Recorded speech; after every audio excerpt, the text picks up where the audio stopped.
प्यारे विद्यार्थियों, आज हम निर्गुण धारा के प्रमुख कवि संत रैदास जी के एक पद को लेने जा रहे हैं।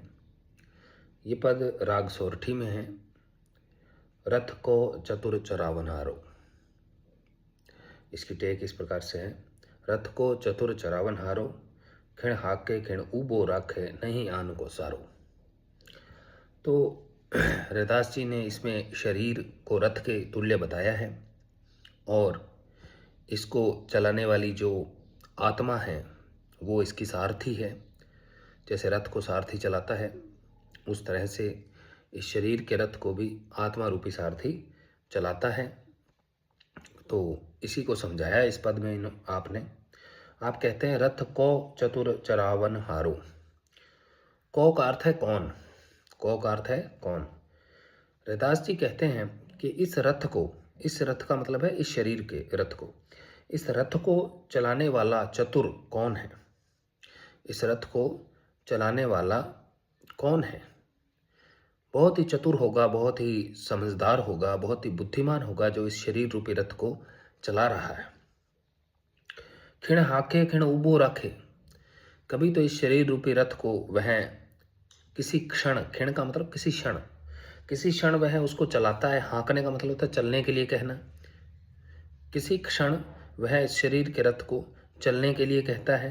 खिण उबो रखे, और किसी क्षण इसको एक जगह पर खड़ा होने के लिए कहता है, रुकने के लिए कहता है। किसी क्षण इसको चलाता है, किसी क्षण इसको रोक देता है। नहीं आन को सारो, और इस शरीर के रथ को चलाने के लिए, इसको रोकने के लिए वो किसी अन्य का सहारा नहीं लेता। अपने ही दम पर इस शरीर रूपी रथ को वो चलाता है, अपने ही दम पर इस शरीर रूपी रथ को वह रोक देता है। उसे किसी भी अन्य का कोई सहारा नहीं है। नहीं आन को सारो, सारो का मतलब सहारा, आन का मतलब अन्य। किसी अन्य का वह कोई सहारा नहीं लेता, किसी अन्य का वह कोई सहारा नहीं लेता। वह अपने ही बल पर इस शरीर रूपी रथ को चलाता है और कभी रोकता है। जब रथ रहे सारथी थाके। सारथी कहते हैं जो रथ को चलाता है उसको। जब रथ तो रहता है, रथ को कुछ नहीं होता, रथ का कुछ नहीं बिगड़ता, रथ तो रहता है जैसा था वैसा ही, पर सारथी थक जाता है। सारथी का मतलब रथ को चलाने वाला। तो रथ को चलाने वाला सारथी किसको कहा है? आत्मा को।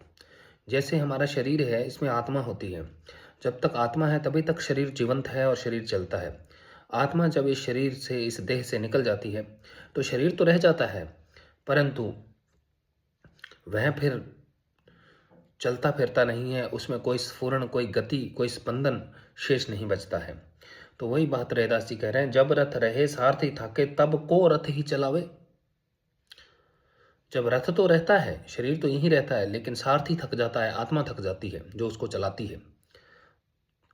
तब बताओ इस रथ को कौन चलाता है। अर्थात तब इस रथ को कोई नहीं चलाता। जब आत्मा शरीर में थक जाती है और शरीर से निकल जाती है तो फिर ये शरीर रूपी रथ जो है ये पड़ा रहता है।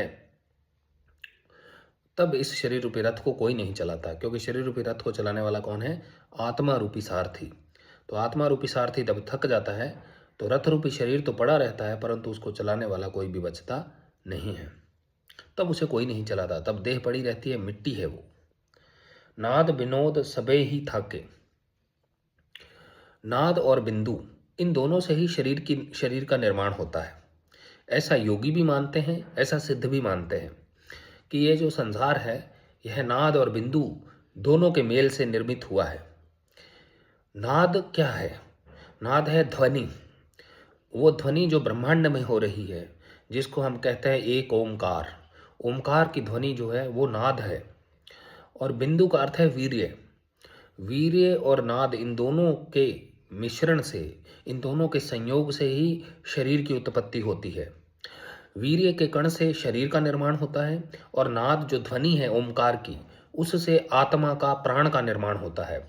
तो ये जो शरीर है ये आत्मा और शरीर, इन दोनों का समुच्चय है। नाद और बिंदु दोनों का समुच्चय है। नाद से प्राण का, आत्मा का निर्माण होता है और बिंदु से देह का, शरीर का निर्माण होता है। और जब ये दोनों एक जगह एक सूत्र में बंध जाते हैं तो यह देह जो है, ये शरीर जो है वो परिपूर्ण होता है। तो कहते हैं नाद और बिंदु दोनों थक गए हैं। नाद और बिंदु ये भी थक गए हैं, क्योंकि नाद और बिंदु से ही शरीर और आत्मा का निर्माण है। नाद और बिंदु ही थक गए तो शरीर कैसे रहेगा?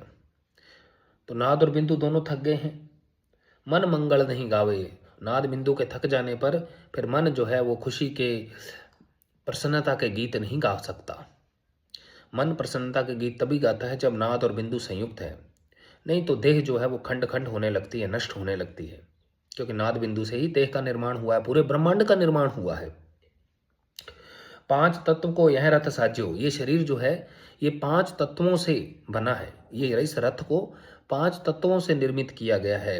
इस रथ को 5 तत्वों से निर्मित किया गया है। तो मतलब यह है कि ये शरीर जो रथ है इसको 5 तत्व, जल, पृथ्वी, वायु, अग्नि, आकाश, इन 5 तत्वों से इस शरीर रूपी रथ का निर्माण किया गया है।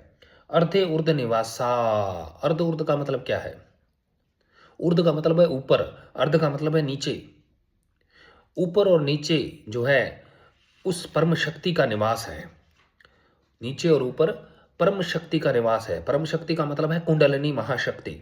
वो नीचे मूलाधार चक्र में स्थित है और ऊपर हमारी जहाँ शिखा होती है, चोटी होती है, वहाँ पर सहस्रार महान चक्र है। तो इस तरह से ऊपर से लेके नीचे तक पूरे मेरुदंड में ये महाशक्ति जो है निवास करती है। अर्धे ऊर्ध्व निवासा, ये कुंडलिनी महाशक्ति जो है ऊपर से लेके नीचे तक, नीचे से लेके ऊपर तक इस शरीर में निवास करती है। आगे कहते हैं चरण कमल ल्यो लाई रहो है। रैदास जी कहते हैं कि मैं तो प्रभु के कमल रूपी चरणों में अपना ध्यान, अपनी लौ लगाए हुए हूँ, अपना मन लगाए हुए हूँ, अपनी लगन लगाए हुए। लौ का मतलब होता है ध्यान, लगन, मन। कहते हैं कि मैं तो प्रभु के कमल रूपी चरणों में अपनी लो लगाए हुए हूँ, अपना ध्यान लगाए हुए हूँ। गुण गावे रैदासा। रैदास जी कहते हैं कि मैं तो प्रभु की महिमा के गुण गाता हूँ, प्रभु के गुण गाता हूँ और प्रभु के कमल रूपी चरणों में अपना ध्यान लगाए हुए हूँ। निरंतर मेरा ध्यान प्रभु के चरणों में रहता है। तो यहाँ पर ध्यान देवें कि चरणों को कमल का रूप दिया गया, तो रूपक अलंकार का प्रयोग संत रैदास जी ने किया है। और भाषा प्रतीकात्मक है, क्योंकि रथ को शरीर कहा गया है। रथ के निर्माण को 5 तत्वों से, जल, पृथ्वी, वायु, अग्नि इत्यादि से निर्मित बताया गया है। आत्मा को सारथी बताया गया, तो भाषा प्रतीकात्मक है।